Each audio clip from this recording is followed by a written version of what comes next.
Welcome to The Observer. Today, we're diving into a simple question.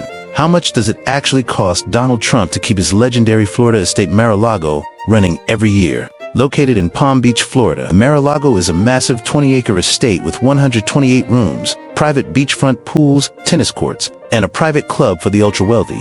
It's not just where Trump lives, it's a power symbol, a revenue machine, and one of the most expensive homes to maintain in the country. So what's the price tag to keep Mar-a-Lago up and running every year? Here's a breakdown of the major costs. Property taxes, around $500,000 per year, according to Palm Beach County records.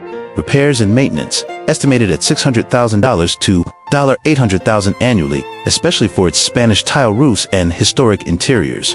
Utilities, electricity, water, pool care, landscaping, between $250,000 and $350,000 a year. Staff salaries from security to chefs. Mar-a-Lago employs around 50 to 100 people. That's $2 to $3 million a year. Security, private guards, and Secret Service coordination when Trump is there, roughly $500,000 to $1 million annually. Total yearly cost, somewhere between $4 million to $6 million just to keep the lights on. Break that down, and Mar-a-Lago costs Trump $330,000 to $500,000 a month, or roughly $11,000 to $17,000 every single day.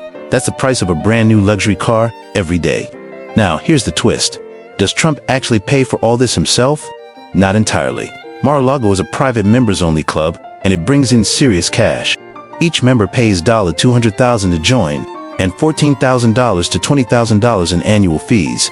With over 500 members, the club easily pulls in $10 million or more every year, covering most of the estate's operating costs. So what does it take to live like Trump at Mar-a-Lago? At least $6 million a year, not including private events or personal expenses. But to Trump, it's more than a home. It's a stage, a brand, a symbol of power.